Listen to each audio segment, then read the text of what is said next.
el tema es la historia vista desde el punto de vista de Dios, podríamos decir. ¿Cómo vería Dios, cómo ve Dios la historia? No desde el punto de vista humano, como uno puede leer el diario cada día, sino aprender a leer entre líneas del diario, vamos a decir, o sea, leer las noticias a la luz de la gran visión de lo que podríamos llamar una teología de la historia, teología de la ciencia de Dios, o sea, cómo Dios, que es el creador del hombre, que sustenta la historia de cierta manera, ve la historia y la concibe. Y para eso no hay figura mejor para introducirnos en este tema que la de San Agustín. En algunos aspectos Santo Tomás lo supera San Agustín, no común de la Iglesia, pero no tanto en este campo de teología de la historia, en la cual Santo Tomás no es tan experto, podríamos decir, si bien en la teológica de su obra capital encontramos aquí y allá algunos elementos relativos a dicha visión de la historia, pero como decía, no es el fuerte de él. En cambio, San Agustín ha dedicado buena parte de su pensamiento a reflexionar sobre el devenir histórico, y eso es lo que nos ayuda en esta época tan amante de la historia, tan interesada por la historia, nos ayuda, esta visión tan inteligente de San Agustín.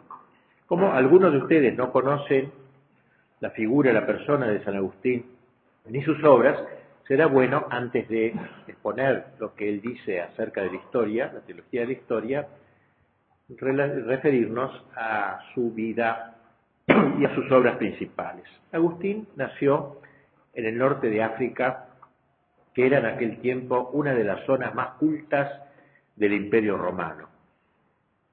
No es la África de hoy, ocupada por los musulmanes y que ha perdido su tradición católica, sino era una África imperial, una zona de las más ricas, además, en cultivos, a diferencia de lo que pasa hoy, que es una zona árida. El desierto ha ido como avanzando hacia la costa, y en esa época no, era la zona triguera, muy rica, estaban las grandes ciudades como Cartago, que fue la gran enemiga de Roma luego, y otras ciudades. Bueno, San Agustín nace allí, cerca de Cartago, en el año 354, de padres, al parecer, no puramente romanos.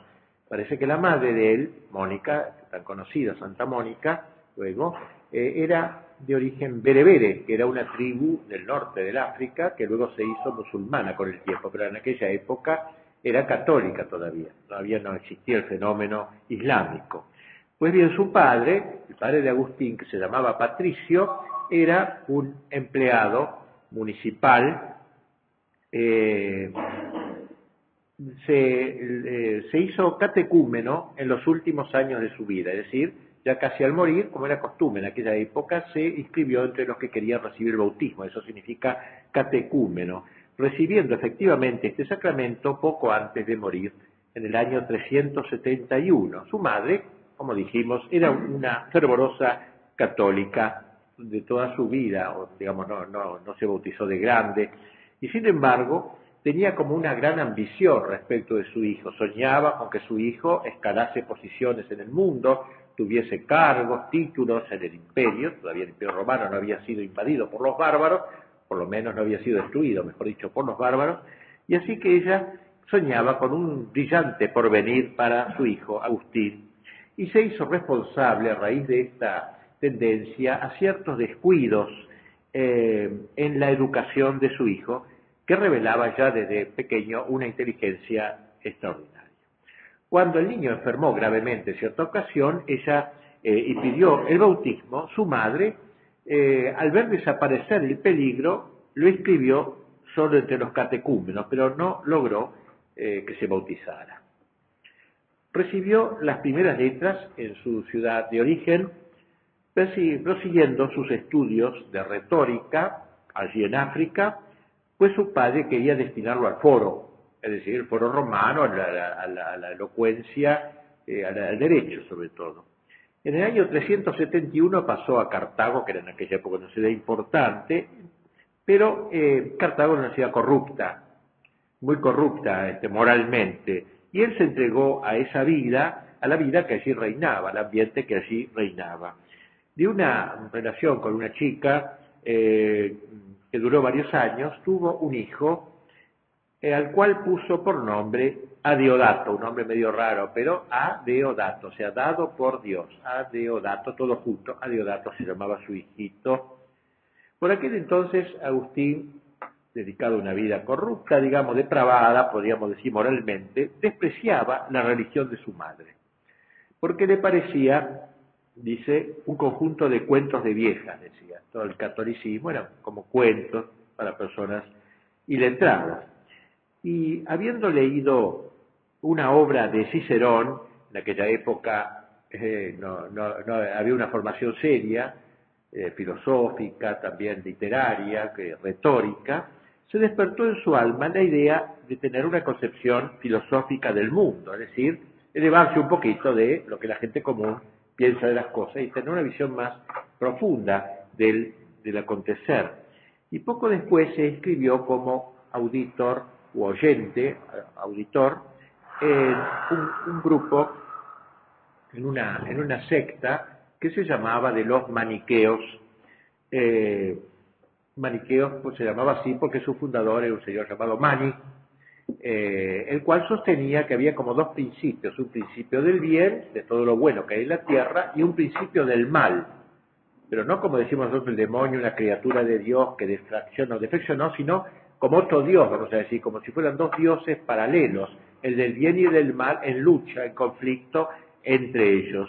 Y ahí se nota él, porque a sus ojos aparece esta secta, este movimiento, como algo, digamos, algo científico, ¿no? En contraposición al cristianismo que enseñaba la Iglesia y que, como vimos, él despreciaba, lo despreciaba completamente. Era una religión independiente de toda autoridad, ¿no? Y eso le gustaba también. Bueno, él se adhiere, después se hace maniqueo, entra en este grupo de maniqueos. Luego de recibirse, sentó cátedra de artes liberales, como se llamaba en aquel tiempo, y su madre estaba enojada con él por ver que era tan libertino su hijo, y se había apartado de la fe católica, aunque no estaba bautizado, pero era la religión de su madre. Y ella empezó a llorar por la conversión de su hijo, a llorar intensamente, a lamentarse. Un poco de culpa había sido de ella, dentro de todo, pero bueno. Y ahora sufría al ver a su hijo tan descarriado, tanto que un día un obispo católico la confortó, porque digo, también los maniqueos tenían obispos, pseudo-obispos, un obispo católico la confortó, un día le dio ánimo a Mónica diciéndole, no es posible que perezca un hijo de tantas lágrimas, como él contaría luego, o sea, si él tanto había llorado por su hijo, Dios tendría compasión de Agustín. Luego de eso trasladó su cátedra a Cartago, pero en esta época ya empieza a dudar de la secta maniquea, empieza a dudar, esas dudas aumentan cada vez más.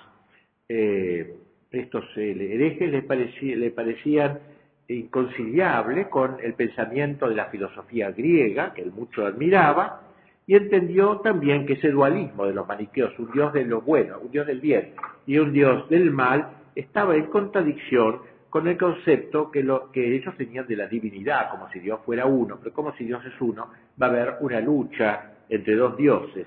Y sobre todo, estas dudas se acrecentaron cada vez más y acabó de convencerse de que estaba equivocado en ese grupo de maniqueos cuando conversó con un obispo maniqueo. Yo dije, recuerda que tenía un obispo que se llamaba Fausto, este obispo, y le pareció tan estúpido el obispo que eso lo convenció de que esta religión no podía ser verdadera si tenía obispos tan charlatanes, y eso ya la duda se le hizo cada vez mayor, ya se sentía incómodo. Sin embargo, fue a Roma fue a Roma contra la voluntad de su madre, que decía todavía si mi hijo se me va lejos, yo perderé todo influjo sobre él, y frecuentó todavía ahí cierto trato con los maniqueos que tenían su sede también en la ciudad de Roma. Pero siempre ya en medio de duras, y bueno, y después de esto pasó del escepticismo filosófico, nada es verdad, todo es relativo, en fin, un desastre, un barullo mental completo. A principios del año 384 obtuvo, por influencias del prefecto de Roma, que era pagano, porque no hay que creer que el imperio, con Constantino, Constantino se hizo bautizar, pero el imperio seguía en buena parte pagano, lentamente se fue cristianizando. Digo que había un prefecto de Roma que era pagano, bajo un emperador más cristiano, pero el prefecto, el intendente, diríamos aquí, el Tellerman de allí, era un señor llamado Símaco, mucho más inteligente que Tellerman, y autor de varios libros también. Y este señor le consiguió al joven Agustín una cátedra de retórica, es decir, de oratoria, que era muy importante en aquella época enseñar a hablar, cosa que nosotros nos enseñamos acá a hablar. Se decía hablar bien, con expedición, la oratoria, ¿no? Eso no se sabe nada acá. Pero bueno, ahí hay una cátedra de retórica en Milán, en la ciudad de Milán, sacada a concurso por el Estado, llamaba a cátedra, y fue elegido Agustín profesor de retórica en Milán. Se va a Milán entonces, un lugar honroso, un lugar seguro. Milán iba siendo casi una capital importante de la romanidad. Después de Roma era la ciudad más importante, esa. Y a pesar de que su madre y otros parientes cercanos ahora le hacían compañía, se habían ido con él hasta Milán, se sentía interiormente atormentado e infeliz, se sentía esclavo de sus pasiones, no podía dominarlas, y su anhelo de verdad religiosa, su anhelo religioso, ese que lo había llevado a los maniqueos, y al escepticismo, no hallaba ya satisfacción. Entonces, buscando aquí y allá, como suelen hacer estas personas despistadas, va un día a la catedral de Milán, católica obviamente, y lo escucha al obispo, que no era otro que San Ambrosio, nada menos un gran padre de la iglesia, doctor de la iglesia, ahora, etcétera, el cual con frecuencia explicaba el Antiguo Testamento y lo iba aplicando al Nuevo, a Jesucristo, todo el Antiguo Testamento, como que miraba a la llegada de Cristo, del Mesías, y explicaba muy bien, con una gran oratoria, pero los escritos de él todavía, que son formidables. Y entonces eso lo llevó a solucionar las dificultades de la crítica maniquea contra el Antiguo Testamento, porque los maniqueos decían que el Antiguo Testamento era malo, era el Dios malo, el Dios vengativo, etc. El Nuevo Testamento era el Dios bueno, hacían esa división que nosotros no podemos aceptar. Y él, Ambrosio, le dio a entender a Agustín, en sus sermones, comprendió por fin este error. Y allí aprendió que el reconocimiento de Dios como de un espíritu puro, entendió lo que es la inmortalidad del alma, entendió lo que era la libertad, el libre albedrío, y que puede estar en consonancia con la enseñanza de la Iglesia.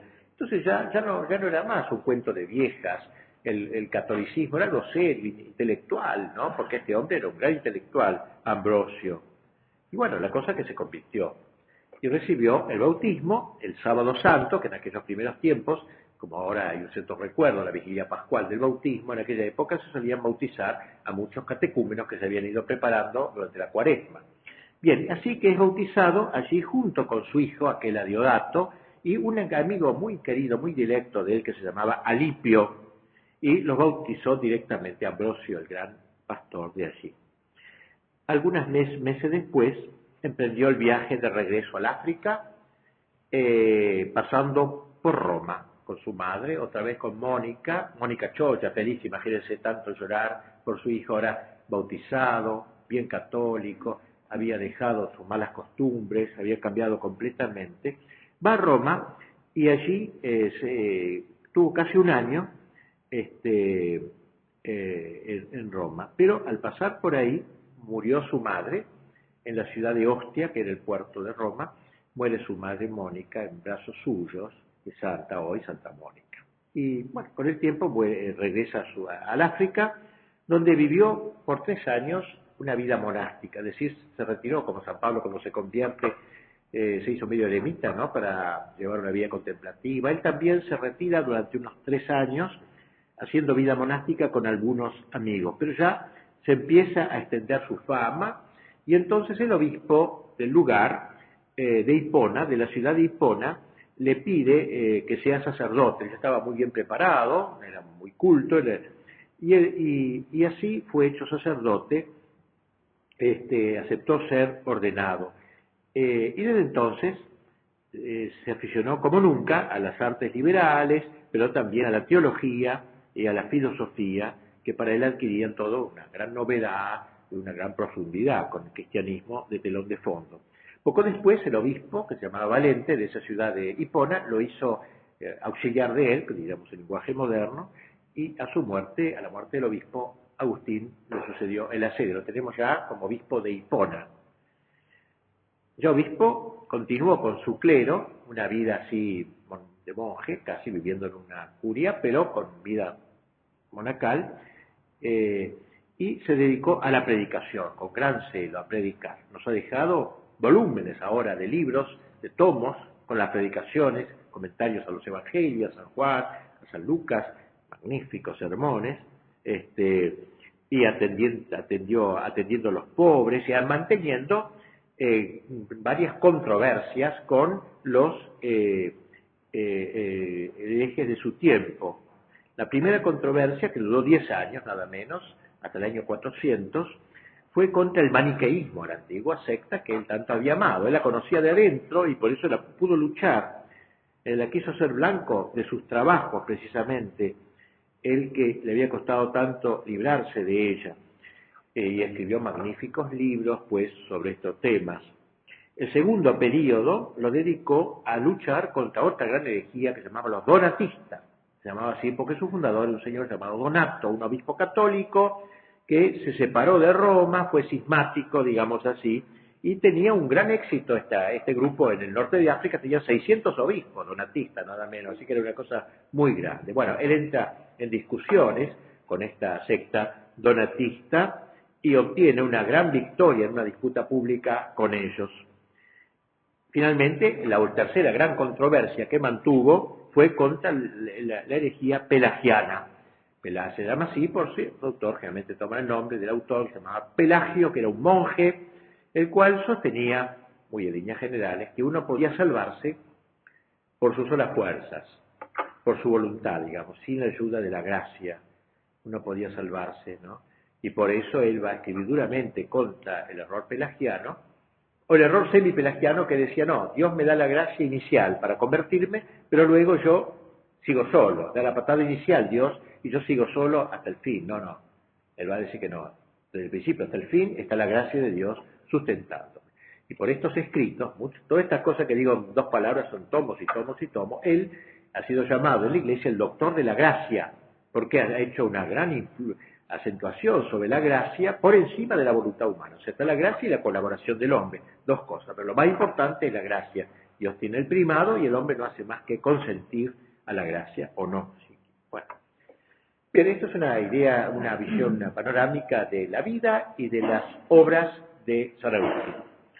Murió en el año 430, mientras los vándalos, los herejes, unos bárbaros, que los bárbaros estaban invadiendo en este momento toda Europa, los vándalos estaban rodeando la ciudad de Hipona y él muere allí en ese momento bastante trágico de eso. La obra que escribió sobre teología de la historia, que es la que nos congrega, se llama De Civitate Dei, o sea, acerca de, significa en latín, acerca de, sobre la ciudad de Dios. Esta obra la escribe también en una polémica que va a raíz de una polémica que debió mantener. La obra de San Agustín es el tiempo de la crisis del Imperio Romano. O sea, el Imperio Romano empieza a crujir, digamos. Ya antes había tenido grieta, pero ahora empieza a crujir ya en la época de San Agustín. Es testigo de este momento de crisis grandísima. Verdadera crisis única, o mejor, no comparable con otra, ¿no? A no ser a la crisis contemporánea, quizás, que es bastante grave.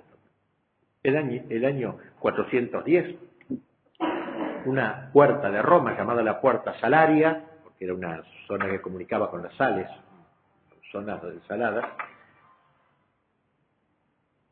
era forzada esta puerta de Roma por las tropas hordas godas de Alarico, bárbaros tremendos, que acampaban junto a sus muros. Los bárbaros ocuparon Roma, pusieron a saco a Roma y se retiraron después de 6 días de pillaje. Era, en el fondo, el castigo de Dios por todos los mártires, al menos así lo interpretaron los católicos. El hecho causó una enorme impresión en todo el imperio. A Roma se la llamaba la ciudad invicta, es decir, invencible. Era siglos, se había acuñado, se había metido en la mente de los romanos que nunca jamás Roma sería vencida, que Roma era inmortal. Por tanto, esto fue una cosa, pero que apesadumbró a toda la gente noble, a la gente que amaba al imperio, y sobre todo cuando se conocieron los detalles sangrientos de la conquista de Roma, que se propagó con toda rapidez. Cuando San Agustín se enteró de ello, escribió, dijo en un sermón: cosas horrendas nos han sido contadas, ruinas, incendios, rapiñas, muertes, torturas, deshonras, 1000 veces nos las han contado y otras tantas las hemos lamentado y llorado, y todavía no nos podemos consolar de ellas. Es decir, la caída de Roma entonces fue una cosa tremenda para él y también para San Jerónimo. San Jerónimo estaba en Belén también, sabía que era un hombre muy viril, sin embargo decía: no pude menos que llorar cuando me enteré de la caída de Roma. Era como la caída de la madre, era la ruptura de lo grande del imperio, de toda la vieja tradición romana. Pero aquí se planteó, y esto es lo que va a ocasionar este estudio de San Agustín, a raíz de esta caída de Roma se planteó una idea. Los paganos empezaron a decir: ¿por qué ha caído Roma? ¿Cómo puede ser que esta ciudad invicta haya caído bajo los bárbaros? La culpa es de los cristianos. Porque antes, cuando Roma era pagana, Roma era gloriosa. Ahora que Roma es cristiana, entonces ahora cae. Entonces este tema lo va a tomar San Agustín. Esta catástrofe que le impresionó a él, a un hombre de tanta sensibilidad como él, digamos así, le hizo reflexionar sobre el hecho. Esa conmoción, ¿no?, afectaba también de rechazo al cristianismo. Los paganos, pues, culparán al cristianismo de la ruina de Roma y de todas las calamidades del imperio. Vuestro Dios permitió este desorden. ¿Para qué sirvió la conversión de los pecadores? En fin, críticas semejantes que a San Agustín, corazón católico cristiano de San Agustín, no podía dejar de responder. Y así va a escribir, en medio de las invasiones de los bárbaros, esta obra de los vándalos. Vándalos eran de los peores bárbaros. La palabra vandalismo, que todavía lo usamos para explicar una ruptura de todo orden, por estos bárbaros que eran de los peores. Otros bárbaros eran más condescendientes. Pero bien, entonces va a explicar ahora, basándose en el derecho, va a escribir de Civitate Dei, en el cual los 11 primeros libros, los antiguos llamaban libros a los capítulos, en vez de decir capítulo 1, decían libro 1, libro 2. Los 11 primeros libros va a ser responder a esta objeción de los paganos, una magnífica exposición, y los últimos 12 libros los va a dedicar a exponer una visión de la historia, una visión teológica de la historia, que es lo que más nos interesa. El otro es una ocasión para que escribiera este libro.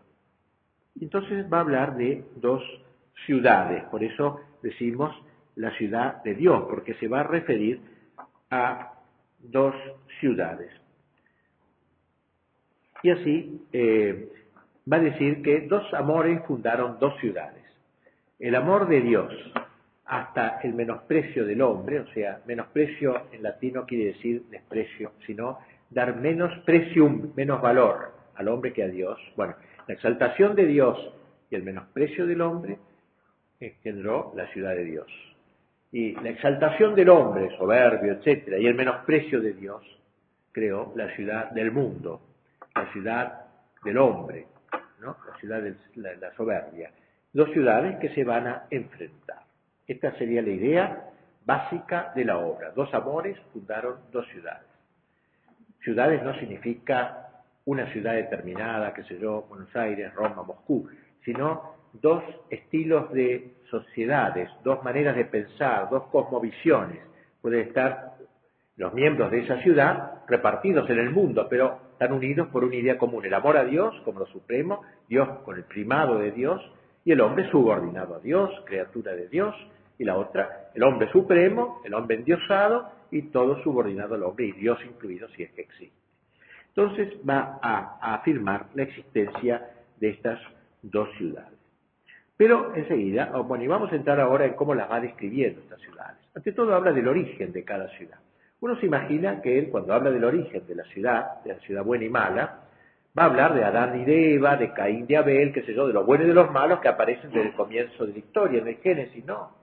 Él es muy genial, él va a saber que detrás de todo el drama humano, de la historia humana, que es un drama, una tragedia, un drama, que tiene un principio, un medio y un fin, va a explicarlo, está el mundo angélico, que olvidamos nosotros tanto, nos acordamos del ángel de la guarda, una cosa así, pero el mundo angélico para nosotros es una cosa que está allí, que no tiene nada que ver con nosotros, no.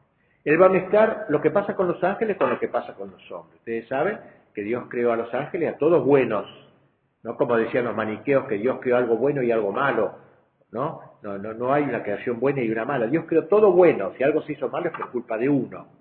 Entonces de esos ángeles, que todos que los creó buenos, unos fueron fieles a Dios, encabezados por Miguel, quien como Dios, el primado de Dios, precisamente quien como Dios, y otros fueron malos, no quiero servir, dijo Lucifer, encabezando una rebelión. Así que las dos ciudades comienzan entre los ángeles, no en la tierra. Lo de la tierra será como un eco o una continuación de aquello de los ángeles. Los buenos de la tierra se van a unir con los ángeles buenos, los malos de la tierra se van a sentir en comunión con los ángeles perversos, con los demonios. Por eso entonces escribe él que el primer origen de las dos ciudades lo hemos de poner en el encuentro y diferencia que tuvieron entre sí los ángeles. Es decir, los ángeles buenos, la obediencia a Dios, quien como Dios, Él es la autoridad, el superior. Los ángeles malos, la desobediencia, no quiero servir, me aparto de Dios. Los ángeles buenos, la humildad, quien como Dios muestra que ellos son inferiores, criaturas. El otro, la soberbia, no quiero servir. La humildad se enfrenta a la soberbia, el yo se enfrenta a Dios, dos amores allí. Separaron dos ciudades. Los ángeles malos, dice Agustín, volvieron las espaldas al sumo Dios, se miraron a sí mismos. Es decir, los ángeles malos se miraron a sí mismos, se vieron tan perfectos, tan magníficos, porque Dios los creó espléndidos, con una inteligencia sublime, una voluntad decidida, y se adoraron, se admiraron tanto que se olvidaron que eran una huella del Creador. En cambio, los ángeles buenos miraron a sí mismos y se vieron que era, como San Juan de la Cruz cantó, digamos, que el Señor dejó a la creación vestida de su hermosura, pero no eran dioses, sino creados por Dios. En realidad, entonces, va a afirmar claramente Agustín contra el error maniqueo que todos los ángeles fueron creados con la misma naturaleza. No se puede achacar a la naturaleza de algunos ángeles su caída. Fue la voluntad de unos la que se torció y estableció esa separación que abrió un abismo entre ellos. Una falsa apreciación del bien. Se miraron a sí mismos, dice él, ¿no? Como si ellos fueran su mismo bien, dice, ¿no? Como si ellos fueran el origen de sí mismos, como si no provinieran de algo superior. Se miraron a sí mismos. Eso fue todo, ¿no? Y entonces ese amor de sí fundó ya la ciudad del mundo, la mala ciudad, así como el amor de Dios de los ángeles buenos fundó la ciudad buena. Corresponden a estas dos sociedades de ángeles otras dos sociedades de los hombres, entonces, donde dando lugar solamente a dos ciudades, no a cuatro ciudades, sino a dos ciudades, porque como dijimos, la ciudad de los buenos de la tierra están unidos con los ángeles y la ciudad de los malos con el demonio. Caído el hombre, con el pecado de origen de nuestros primeros padres, se incoaron en él las dos ciudades y se fueron dividiendo sus descendientes, adhiriéndose cada uno a una ciudad. Y así San Agustín va a explicar, por ejemplo, el enfrentamiento entre Caín y Abel. Caín representa la ciudad del mundo. Caín es la soberbia, Caín es el que va a hacer el asesinato, la muerte, el homicidio. Abel es el justo, el pastor. Él va a pintar muy bien, Agustín dice, el pastor es nómade, el pastor tiene más confianza en Dios, no puede. En cambio, Caín es constructor de ciudades, las ciudades son más soberbias en general. Es un símbolo de la soberbia y de la humildad. El nómade depende del tiempo, de muchas cosas que vienen de lo alto, en última instancia más humilde. Abel era así, por eso fue asesinado por Caín. Ya la lucha de las dos ciudades empieza, la persecución de los buenos empieza ya desde los primeros momentos, Caín y Abel. Bien, sigue él su explanación preguntándose cuáles son las cabezas de ambas ciudades, ya que ambas ciudades constituyen un conjunto, una cosmovisión, una manera de comprender el mundo y Dios y las cosas. Cada una de esas ciudades tiene su jefe. La ciudad de Dios tiene como jefe a Cristo y la ciudad del demonio, la ciudad del mundo, tiene como jefe a Satanás. Aquí el enfrentamiento se hace teológico. No es simplemente un enfrentamiento humano dirigido por los hombres, sino es un enfrentamiento que tiene instancias trascendentes, Cristo y Satanás. Así Cristo se hace cabeza de la Iglesia, desde la creación hasta la parusía, es decir, hasta la vuelta gloriosa de Cristo al fin de los tiempos. Cristo es la cabeza de todos los hombres. Es una idea magnífica de San Agustín. Nosotros cuando pensamos en la Iglesia, en el cristianismo, pensamos en lo que viene después de Cristo, ¿no es cierto? Cristo funda la Iglesia y nosotros somos miembros de esa Iglesia. Pero no, San Agustín dice que la Iglesia existe desde Adán, desde Abel, porque desde esa época se fue prefigurando a Cristo. O sea, Cristo está en el centro de la historia, pero ya Cristo radicalmente, potencialmente, ya está en el Antiguo Testamento. Por eso en la misa hacemos alusión a Abraham, a Isaac, a Melquisedec, a los grandes del Antiguo Testamento, que fueron esbozos de Cristo, fueron figuras de Cristo. San Agustín tiene esa visión teológica, pues, de toda la Biblia, que camina hacia Cristo, son figuras de Cristo, y la Pascua judía prepara la Pascua cristiana, y el Pentecostés judío prepara el Pentecostés cristiano. Si no se entiende el Testamento así, se lo lee con un sentido judaico. Nosotros debemos leer, dice Agustín, la Escritura con ojos cristianos. Desde el Génesis, cuando nombramos a Adán y Eva, Abel y Caín, ya debemos pensar en las dos ciudades, en Cristo y en las dos ciudades. Por eso Cristo es cabeza de la Iglesia desde la creación hasta la parusía. Es cabeza de todos los hombres buenos que han existido en la historia, o en acto o en potencia. Y por ser cabeza de los hombres, lo es también de su historia. De modo que toda la historia no es sino la historia del cuerpo de Cristo, no es sino la historia de Cristo y de su cuerpo, que es la Iglesia. Pues bien, si Cristo es cabeza de la ciudad de Dios, Satanás es cabeza de la ciudad del mundo, de los perversos. La cabeza de un hombre influye en su cuerpo interiormente, gobernando a sus miembros, pero también establece un gobierno puramente exterior, la cabeza en cuanto que ordena a los miembros hacia un fin externo. Y en este segundo aspecto, el demonio es cabeza de una organización, digamos así, a la que exteriormente dirige, como un general comanda un ejército. O sea, el demonio no se puede meter dentro de nosotros imperando nuestras acciones morales, pero sí desde afuera, tentándonos, y que así como un general es jefe de un ejército. Evidentemente el demonio no puede lograr establecer un dominio interior entre los hombres, sobre los hombres, pero es cabeza de los malos a los que exteriormente gobierna y tiene sujetos, en cierta manera, a sí mismo. Cristo es, pues, el caudillo de la ciudad de Dios desde el comienzo del tiempo, simultáneamente con la creación del mundo, así como Satanás lo es desde su pecado inicial, desde su non servia, no quiero servir inicial, su rebelión contra Dios. San Agustín describe hermosamente esta reyesía de Cristo. Dice, el Señor mismo, en su cuerpo, que es la Iglesia, ha sido joven en los primeros tiempos. Linda esta idea. Cristo, como que Cristo va a recorrer, como nosotros, niños, jóvenes, ancianos. Cristo ha sido joven en los primeros tiempos, y aquel que él ha envejecido. Vosotros bien sabéis, comprendéis que es nuestra cabeza Cristo, y el cuerpo de este jefe somos nosotros mismos. Solo nosotros, y no aquellos que han vivido antes que nosotros, no. Todos los justos que han existido desde el origen del mundo tienen a Cristo por cabeza, señorío, la realeza de Cristo. Creyeron efectivamente que vendría aquel que nosotros creemos que vino. Esa es la única diferencia. Para ellos era un futuro, lo que para nosotros es un pasado. Creyeron que vendría aquel que para nosotros vino. Es esta fe la que los ha salvado como a nosotros.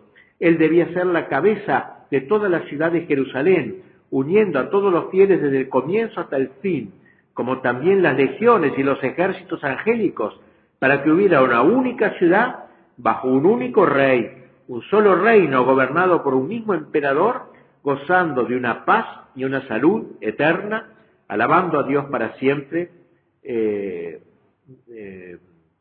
por siempre, beata para siempre, bienaventurada para siempre. Así, Cristo joven que ha envejecido, no quiere decir que ahora Cristo es decrépito, sino como que Cristo tiene también una especie de historia, ¿no? Una especie de historia, la tuvo cuando nace en Belén, tiene una historia concreta, pero la habría tenido ya desde el comienzo, una especie de historia. El Cristo ha sido preparado lentamente por la raza judía, y la Virgen es como lo mejor del judaísmo que es fiel a Cristo justamente frente al judaísmo que lo va a negar y a perseguir y a matar. Y entonces Cristo es el dueño de todo eso. Luego hay, en consecuencia, como dijimos, dos ciudades, dos reyes, dos pueblos. Dios es nuestro Padre, la Iglesia es nuestra Madre, Satanás es nuestro Padre según el siglo de los malos, y nuestra Madre Babilonia, porque él pone también, concreta estas dos ciudades, estas dos grandes ciudades en dos capitales, digamos. La capital de los buenos está en Jerusalén, porque es un poco la patria de Cristo, etcétera, y la capital de los malos, Babilonia, pobre en Irak ahora, ¿no? Babilonia, quedan los restos de Babilonia, que fue una ciudad muy pecadora, la toma como un símbolo del pecado, un símbolo nomás, para dar una ubicación geográfica puramente mental. Bien, vamos entendiendo ahora un poquito mejor lo que es esta historia. Adelantemos. Estas dos ciudades se caracterizan por una gran diferencia. Tienen una distinción fundamental. La ciudad de Dios, la ciudad celestial, es peregrina, frente a la ciudad terrena que es fija y estable. ¿Recuerdan lo que decíamos de Caín y Abel? Abel es peregrino, porque el que cuida ovejas se mueve, peregrino, es un símbolo, ¿no?, de esta caminata. La iglesia es peregrina, está caminando hacia un fin, hacia un término. En cambio, la ciudad del mundo es estable, por eso Caín, fundador de ciudades, mete una ciudad apoyada en la tierra, terráquea, terrena, mundana. De lo propio de la ciudad de Dios, no pensar más que en la tierra, la inmanencia, en el mundo, en este mundo, como si fuera la patria final, la patria definitiva.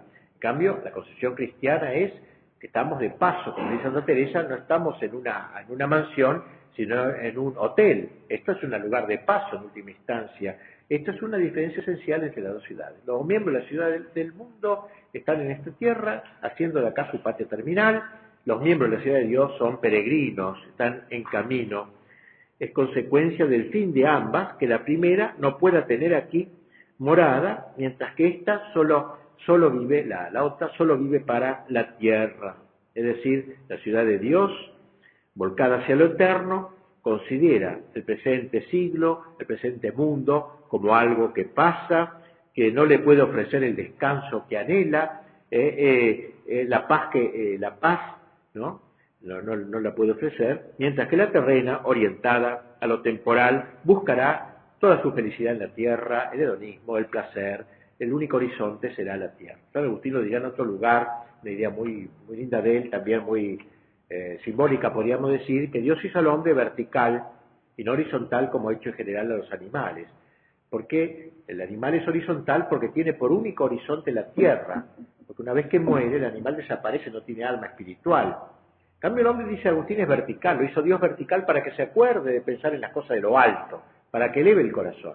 Ahora el hombre de la ciudad del mundo, el hombre moderno también, que es buena parte adherente a la ciudad del mundo, es un hombre horizontalizado, no tiene más horizonte que la tierra, la economía, la política, lo que sea de la tierra. No piensa en el más allá, no piensa en otra parte, eso es lo típico, dice San Agustín.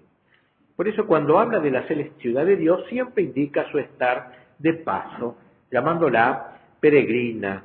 Por eso decíamos, dice Abel, primero nació el ciudadano de este siglo, y con él el peregrino en la tierra, por la gracia peregrina en el mundo, y por la gracia ciudadano del cielo. Por la gracia es peregrino en el mundo, se lo va preparando, y por la gracia es ciudadano del cielo. Peregrino acá y ciudadano allá. No tenemos nuestra ciudadanía definitiva acá en la tierra. Y así era Abel, peregrino en la tierra, peregrino de la tierra y ciudadano del cielo, con la atención puesta en Dios, viviendo en la tierra, sí, pero siempre teniendo a Dios en el telón de fondo de todo su obrar. Así pues, estas dos ciudades entonces se caracterizan por esta diferencia. Bien, Caín dice engendró a Enoc y fundó en su nombre una ciudad, la terrena, no peregrina en este mundo, sino apoltronada en su paz y felicidad temporales. No busca más que la paz que da el mundo, dijo Cristo. Yo doy mi paz, no como la del mundo. Hay dos paces diferentes. Esta es la paz mundana. Caín significa posesión, dice Agustín. La palabra Caín, el nombre de Caín significa posesión. El tipo que posee, que se afirma, que echa raíces, que se arraiga en la tierra. Ciudad aquí, posesión, fijación, nada de miras ulteriores, nada de valores supremos, su bien propio es lo terreno, su afán es lo caduco, su reinado es efímero, es en el tiempo ciudad, y lo dejará de ser en realidad cuando la ciudad celestial se confirme definitivamente. De ahí toda la secuela inherente a lo terreno que le acompaña, todo el desatarse de sus pasiones, de las luchas, de las guerras inicuas, toda la animosidad de sus miembros unos contra otros, todo el interés de dominio por dominar, considerado uno de los bienes más excelentes, las riñas, divisiones, etcétera. La ciudad terrena, escribe Agustín, que no será eterna, pues una vez condenada al último suplicio ya no será ciudad, tiene aquí abajo su bien y se goza en su posesión con ese gozo que pueden brindar tales cosas, y porque ese bien no es tal que excluya de sus amadores las angustias, por eso esta ciudad con frecuencia se divide contra sí misma, pleiteando, batallando, luchando y buscando victorias mortíferas o al menos mortales. Bien, también aquí dice que esta ciudad goza, ¿no? Quisiera decir una palabrita sobre esta palabra gozar. En latín se dice frui, de ahí viene la palabra fruición en castellano, frui. En cambio, hay otra palabra, uti, que significa usar. Bueno, y dice San Agustín que nosotros debemos frui, gozar de la patria del cielo, y uti, usar de las cosas de la tierra. Usar de esto para gozar de aquello. En cambio, el hombre de la ciudad del mundo quiere fruir, quiere gozar de las cosas de este mundo. No usarlas para, sino gozar, quedarse en ellas, posesión, fijación, como decía Agustín. Como se ve entonces, lo esencial de la ciudad del mundo, según él, el afincamiento definitivo en el siglo, con el que tiende a identificarse, a hacerse uno con él, a hacerse mundano plenamente. El origen de la ciudad es absolutamente terreno, ya que nace, a lo menos en sus principios, del primer acto de amor de sí, que es el amor del mundo. Y ahí que su fin sea también terreno. En cambio, la ciudad de Dios nace de Dios y tiene su fin en Dios. La ciudad del mundo nace del hombre y tiene su fin entonces en el hombre, en última instancia en la tierra. Y para terminar mal, terminar en la condenación. La ciudad de Dios es peregrina, lo es ante todo porque tienen puestos sus ojos en la finalidad supranatural de su propio movimiento.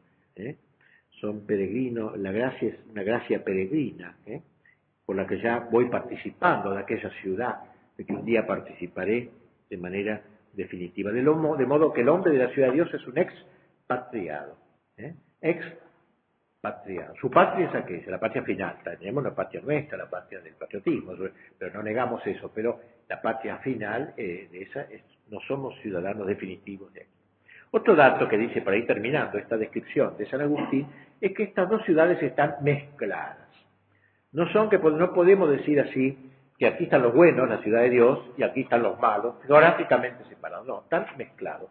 Hay gente de la ciudad de Dios, entre los malos, por ejemplo, en una sociedad perversa, y puede haber gente de la ciudad del mundo en una sociedad santa.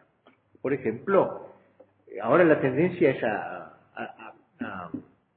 ¿cómo se podría decir?, a usar estos términos agustinianos, pero en un sentido temporalista. Estados Unidos, por ejemplo, se presentó durante la Guerra Fría como el eje del bien, como dice Bush ahora, el eje del mal, y la Unión Soviética era el eje del mal. Estas dos ciudades se manifiestan de esta forma falsa completamente, ¿no? Porque las dos eran la ciudad del mundo, vamos a decir. También El mundo occidental estaba muy podrido. No era que eran los buenos contra los malos. Ahora los buenos pasaron a ser también Estados Unidos y los que lo siguen, y los malos el Islam. Cambiarán en todo caso, pero es una idea agustiniana mal entendida, ¿no? Vuelta loca, digamos así. En realidad están mezclados los buenos y los malos. En la Unión Soviética había mucha gente buena. Solzhenitsyn y tantos más, presos en los campos de concentración. No es que todo eso era perverso. Y en la sociedad occidental y cristiana, como se llamaba, había mucha gente perversa. O sea, están mezclados los buenos y los malos. No es solo al fin se hará el discernimiento como del trigo y de la cizaña. En el ínterin está todo mezclado. Adentro de la Iglesia Católica puede haber cizaña. Y el Papa ha dicho no hace mucho, que hay más cizaña en la Iglesia que trigo. Una frase terrible que yo nunca había oído en mi vida, una frase tan fuerte. O sea, también son los traidores que están dentro de la Iglesia. Están mezclados, no son los buenos acá, ¿no? Puede haber un tipo, a lo mejor en el Islam, que sea más bueno que uno que está en la Iglesia Católica aparentemente, pero en el fondo no lo está, porque es ciudadano de la tierra, mundano, y todas estas cosas que hemos dicho. Y a lo mejor ese otro, por falta de educación, de conocimiento, sin culpa, digamos así, trata de ser fiel a lo que entiende que Dios le dice. Bien, entonces, aun cuando estén en la iglesia, aquellos cuyo amor aspira a los bienes de la tierra, son ciudadanos de la ciudad terrena, sin que la iglesia misma cese de aspirar a los bienes de la ciudad celestial, la iglesia como tal, pero algunos de sus miembros sí. Bien, estas dos ciudades están enfrentadas. Cualquier tendencia que tengamos, cualquier tendencia que podamos sentir, dice Agustín, a tratar de evitar el antagonismo es una traición. No hay sino antagonismo. Hasta el fin de los tiempos habrá una lucha, habrá un combate no político, un combate teológico, ¿no? Por tanto, los miembros de la ciudad de Dios deberán padecer la persecución. La persecución es parte de la vida cristiana, es parte integrante de nuestro vivir cristiano, completando la pasión del Verbo encarnado. La sociedad de Dios sobre la tierra debe padecer siempre la persecución y el odio de la ciudad perversa, porque los que están en la ciudad de Dios al señalar el cielo como último horizonte del hombre, están sin querer juzgando a los hombres terráqueos, porque nos ven distintos a nosotros, nos ven que tenemos otros valores y por eso nos persiguen. Me acuerdo un texto muy lindo del Antiguo Testamento que dice eso. Lo vemos distinto, no es igual a nosotros, lo vamos a matar, nos molesta. Su sola presencia nos molesta. O sea, los que en la ciudad del mundo, ¿no?, estén hablando de otra ciudad del cielo son precisamente molestos, aguafiestas del gran festín de la inmanencia que quiere celebrar el mundo de nuestro tiempo. Pues bien, con esto hemos terminado la visión de San Agustín y vamos a pasar muy brevemente ahora a señalar cómo esa visión de San Agustín es hasta el fin de los tiempos. Es decir, obviamente San Agustín murió en el siglo V. 430 dijimos. No pudo saber qué venía después de él, obviamente. Por eso acaba de explicar toda la historia de estos libros de la Ciudad de Dios hasta su época. ¿Y qué hace? Habla del fin de los tiempos. Muerte, juicio, infierno y gloria. La escatología de los últimos tiempos. Deja ese bache sin analizar. Y ese trabajo nos lo ha dejado a nosotros. Es decir, nos ha dejado las claves de interpretación de la historia. Es como una sinfonía inconclusa de Schubert, ¿no?, que ha quedado un movimiento sin hacer. Aquí ha quedado esta parte, y de hecho, a lo largo de la historia, muchos han ido estudiando cómo aplicar las ideas agustinianas de las dos ciudades a lo que pasó en la Revolución Francesa, a lo que pasó en la Revolución Soviética, a lo que pasa en el globalismo internacional, hasta llegar al anticristo, al último momento de la historia. Nosotros vamos a hacer ahora, rapidísimo, por el tiempo, y ya hemos hablado bastante, digamos, de esta aplicación de la doctrina agustiniana a lo que sucede posteriormente a Agustín. En línea general podemos decir que hubo en la historia dos grandes concepciones de la historia. Una concepción que era griega, sobre todo de los griegos, que hablaba del perpetuo retorno, el eterno retorno. Se decían que la historia no tenía ni comienzo ni fin. Y por eso era la figura de la historia de un círculo. Ustedes agarran un círculo, no saben dónde empieza, no saben dónde termina. Así sería la historia, no tuvo ni comienzo ni fin. Y un eterno retorno, cada tanto vuelve a repetirse lo mismo y otra vez lo mismo, y así es la vida, así es la historia, un eterno retorno, circular. La idea cristiana no, la historia es rectilínea. Tiene un comienzo, un centro y un fin. Un comienzo que es la creación, un centro, no, centro en el sentido de 1000 años para acá y 1000 para allá, sino centro moral, que es la redención, la encarnación del verbo y la redención, y un fin que es la parusía, el fin de los tiempos. Una visión rectilínea que corrige la división de los griegos. Pues bien, debemos decir entonces que siguiendo la visión agustiniana, San Agustín no llegó a ver el triunfo de Cristo en la tierra de ningún modo, pero lo preparó con su libro. Pensemos que en medio rodeado de vándalos, no era un momento agradable, como aquí tuviera esta ciudad rodeada de bárbaros y yo dedicarme a escribir, es muy bravo eso, y escribir este libro magnífico de Civitate Dei. Hay dos momentos en la historia después de Agustín, un momento que podemos llamar en la época de San Agustín, un momento que podemos llamar de cristianismo, y un momento que luego de San Agustín que podemos llamar de cristiandad. ¿Qué se diferencia cristianismo de cristiandad? Cristianismo es la práctica del evangelio en el orden individual. La cristiandad se da cuando el evangelio impregna el orden temporal, la política, el arte, la economía, la cultura. Por ejemplo, en la China actual hay cristianismo porque hay cristianos sueltos, pero no hay cristiandad porque el gobierno que forma un Estado, sigue la mentalidad marxista. No hay cristiandad, pero hay cristianos sueltos, cristianismo. Cristiandad entonces es cuando el evangelio impregna el orden temporal, como fue en un periodo llamado la Edad Media. En los colegios se la ataca, se habla de una época oscura, tenebrosa, salvaje, pero eso es una cosa que lo hacen a propósito para atacar a la Iglesia, que precisamente logró impregnar ese tiempo. Es falso completamente que fue una época de tinieblas, justamente en esa época empiezan a aparecer las universidades.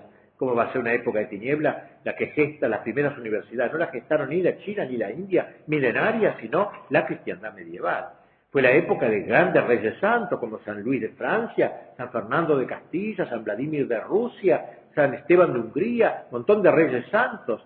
Fue la ciudad de grandes teólogos, la época de grandes teólogos como Santo Tomás y San Buenaventura, inigualados en toda la historia. Eso es una edad oscura. Fue la época de las catedrales románicas, de las catedrales góticas, ante las cuales que han quedado extasiados los mejores espíritus del siglo XX, en fin, pero los colegios la pintan como una mala época para aprovechar para atacar a la Iglesia que la gestó. Pues bien, la cristiandad fue como una aplicación de la ciudad de Dios en el orden temporal, es decir, Cristo llegó a gobernar. Por supuesto que había gente muy mala en la Edad Media también, había muchos pecadores, no quiere decir que todos eran santos, pero la línea general. Y si uno era un pecador, se lo reconocía como pecador. No como ahora que uno peca y dice que es una desprolijidad. Le buscan otro término, pero ya no, porque claro, no hay Dios. Es una ciudad post-cristiana, no hay Dios, por lo tanto no hay pecado. El pecado es una ofensa a Dios. Si no existe Dios, no puede haber, la palabra misma, pecado, no existe en el lenguaje de la televisión, ¿no? Bueno, entonces, tenemos que esa época de la cristiandad fue una época bastante gloriosa que duró unos 3 siglos más o menos, del 1050 al 1350. Bueno, y al acabar esa época comienza a agrietarse este bloque de la cristiandad y se van dando varios pasos que van dividiendo la cristiandad, que formaba un gran imperio mundial, digamos así, sobre bases cristianas. La primera gran rebelión la realiza Lutero y el protestantismo porque se divide toda Europa en dos grandes partes. No podemos exponer aquí todo el pensamiento de él porque sería muy largo, solamente indicar como un jalón, digamos, de poscristiandad, ya la terminación de la cristiandad. Luego, un segundo paso, más grave todavía, mucho más grave que creo, no sé, que Lutero, es la Revolución Francesa. La Revolución Francesa crea toda una política, digamos, que corta arraigo, el arraigo a Dios, sobre todo la religión. O sea, ya la Revolución Francesa mira no ya la soberanía de Dios, sino la soberanía del pueblo. Es decir, todo justamente lo que quiere la ciudad del hombre, el hombre con mayúscula, los derechos del hombre, pero en contraposición los derechos de Dios. No fue una cosa gratuita el derecho del hombre, como ahora se dice, para defender. Hay derechos, claro, naturales que el hombre tiene, pero no se lo decía en el sentido de liberarse de los derechos de Dios, y que el hombre cree sus propios derechos, sea creador de sus propios derechos, según la mayoría, las voluntades mayoritarias. Crea, pues, una política desarraigada del orden religioso, de lo trascendente, inmanente para la tierra, de la tierra y para la tierra. El hombre con mayúscula. La razón del hombre que es exaltada, la diosa razón, la exaltación del hombre. ¿No era eso lo que nos decía Agustín? Por eso con esa clave agustiniana podemos juzgar, dar un juicio sobre lo que fue concretamente la Revolución Francesa. Y luego el siguiente paso, la Revolución Soviética, que es hija de la Revolución Francesa, aunque parezca raro decirlo, porque continúa las grandes ideas de la Revolución Francesa y que da un paso más. No solamente Lutero dio un primer paso, negación de la Iglesia católica en pro, digamos, de las iglesias separadas o del libre examen.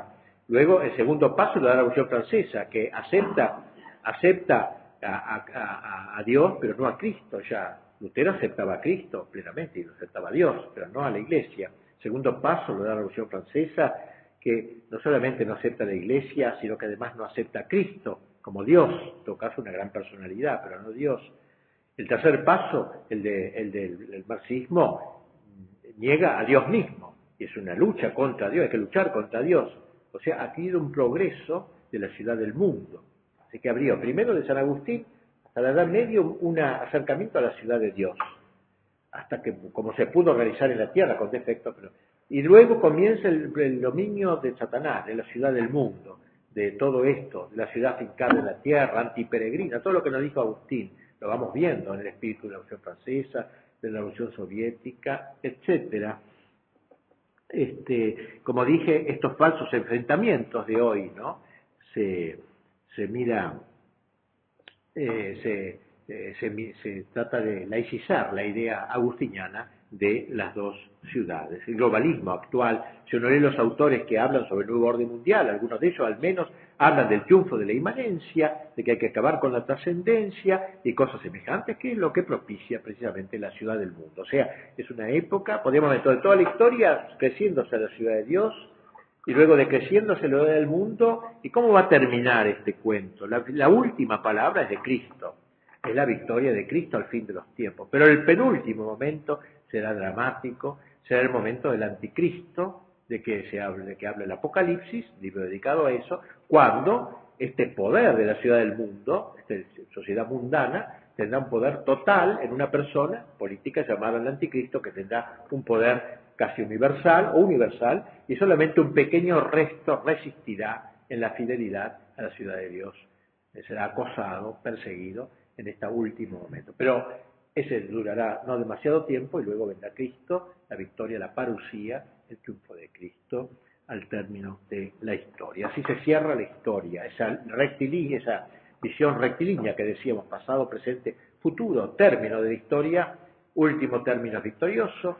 No va a ser destruido el anticristo desde la historia, desde adentro de la historia, pero sí de lo alto, cuando nadie lo espere, vendrá la solución, el Cordero, como dice el Apocalipsis, bajará y vencerá a la bestia, al anticristo, que será como una encarnación de Satanás, no como la encarnación del Verbo en el sentido, será un hombre, plenamente hombre, pero representante, el vicario de Satanás en la tierra, cuando haya logrado Satanás implantar la ciudad del mundo.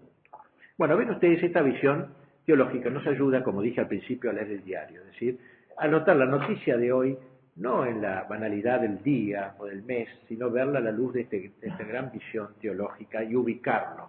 Los males de nuestro tiempo no se deben a Kirchner o a Alfonsino o a los militares, vienen de muy lejos, como vemos, viene desde el fin de la Edad Media y todo este proceso secular, varios siglos que nos ha llevado, y que por tanto es muy difícil remontar todo eso. Podrá parecer un poco pesimista una visión así. Bueno, no es pesimista porque al fin y al cabo, como dicen los chicos, al final ganamos, ¿no? La última palabra es de Dios, ¿no? Así que eso no es en ese sentido. Nosotros debemos buscar la victoria también en esta tierra, tratar de formar pequeños islotes de cristiandad en una época la nuestra, tan ardua, tan cercana quizás a la aparición del anticristo. Tenemos que tratar de formar catacumbas, soñar la cristiandad, como San Agustín, cuando nadie la podía imaginar, la soñó. Cuando los vándalos están rodeando la ciudad, cuando nadie podía imaginar una cristiandad, ahí fue que escribió este libro. Y hoy también, rodeado de los vándalos modernos, nosotros no debemos dejar de soñar en la cristiandad y hacer lo posible para que el Evangelio impregne el orden temporal, impregne la cultura, el arte, la política, como lo impregnó en algún momento, si es posible. Y si no, luchar. Al fin y al cabo, el día del juicio, Dios no nos pedirá cuenta de las victorias que hayamos obtenido, sino de las cicatrices, digamos, que tengamos en este combate en donde tengamos que tomar nuestra parte en la época que Dios nos ha concedido vivir. Bueno, y eso sería todo. ¿Alguien tiene pregunta? La broma de núcleo de cristiandad ahora, ¿cómo se podría completar? Claro, por ejemplo, vamos a poner un buen colegio, bueno en serio, ¿no? Que sea no de nombre católico, sino en serio, que forme dirigentes católicos, no hay tantos. Alguien se anime a iniciar una cosa así, o a entrar en algo así, mejorarlo, o hacer grupos de formación en casa de familia, de formación cultural. Eso sería un pequeño bloque de cristiandad pequeño que trate de vivir de acuerdo al espíritu del Evangelio. Es una impregnación del orden temporal. Una universidad sería palabra mayor, pero también que sea realmente católica. Sería un bastión dentro de una familia cristiana, plenamente y seriamente cristiana, padre, madre e hijos, es un verdadero bastión en esto, ¿no? Mire, todos esos grupos, pequeños grupos de jóvenes que hay, pululan en Argentina, gracias a Dios, muchas partes de formación, etcétera, producen una grave preocupación en los enemigos de la Iglesia. O sea, ellos, aunque sean grupos aparentemente ridículos, como peso político, no sé cómo llamarlo, sin embargo, mientras existan, dan temor, porque es una especie de enclave allí que no permite el avance de las ideas disolventes, estas ideas de que estamos hablando, de la ciudad del mundo, del espíritu del mundo, que cada vez avanza más. Pero esos islotes frenan en lo que está a nuestro alcance.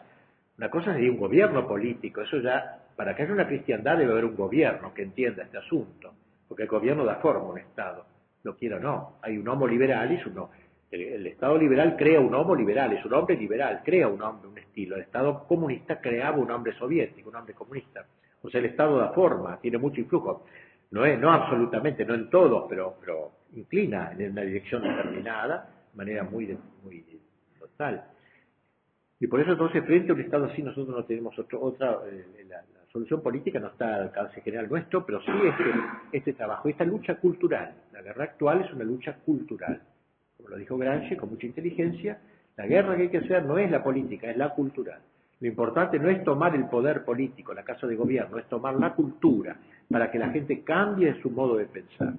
De trascendental que es, cristiano que es todavía, lo poco que queda, hacerlo cada vez más inmanentista para la tierra, todo lo que hemos dicho, el hombre topo metido bajo una cueva que cree que todo el mundo es esa cueva, nunca ha sacado la cabecita el topo de la cueva y ha visto un cielo inmenso azul, no sabe que existe, cree que todo el mundo es esa cueva. Y así es el hombre moderno, en buena parte ya un hombre tomado por la ciudad del mundo, un hombre con los criterios mundanos completamente. Pero hay excepciones, son lo que queremos ser, tratar de ser eso, con la gracia de Dios, que no merecemos eso. O sea, ya que no se puede hacer una cristiandad ahora, nunca dejar de soñarla, renunciar al ideal por lo menos, y hacer lo que se pueda, como San Agustín, ¿no? Él no renunció. 4 siglos después de morir, un señor llamado Carlos Magno tenía bajo el brazo el libro de Civitate Dei y lo leía todos los días. ¿Qué iba a imaginar Agustín 4 siglos antes que un señor, gran emperador, iba a hacer eso? Por eso digo, nosotros no nos toca saber los tiempos, los plazos de Dios, pero sí nos toca el combate, la lucha, la militancia, en el sentido de sembrar estas buenas ideas y crear grupos de resistencia. Yo no veo otra forma. Y esto podría ser entonces aproximarse a un grupo de cristiandad. ¿A un grupo de qué? De cristiandad. Claro, como un pequeño, entonces, como una familia cristiana es una pequeña cristiandad. Es una familia impregnada por el espíritu del Evangelio. El padre, la madre y los hijos, si se logra esto, formar chicos heroicos en una época tan grave como la que vivimos, esto es un baluarte temible para el enemigo. Eso lo dice Fukuyama, uno de los enemigos del nuevo orden mundial es la familia. Directamente, la familia cristiana, ¿entiende? La familia, él acepta a la familia, pero como un contrato mutuo, digamos que uno puede rescindir cuando quiera, una cosa así. Pero no la familia cristiana, la fidelidad, el amor, todo eso está queriendo destruir precisamente. Pero una familia cristiana es un bastión. Mientras existan familias cristianas, no se puede tomar plenamente el Estado. Eso lo sabe el enemigo. Y bueno, es lo que está a nuestro alcance, que vamos a hacer. Otra cosa no. Bueno, muy bien, les agradezco.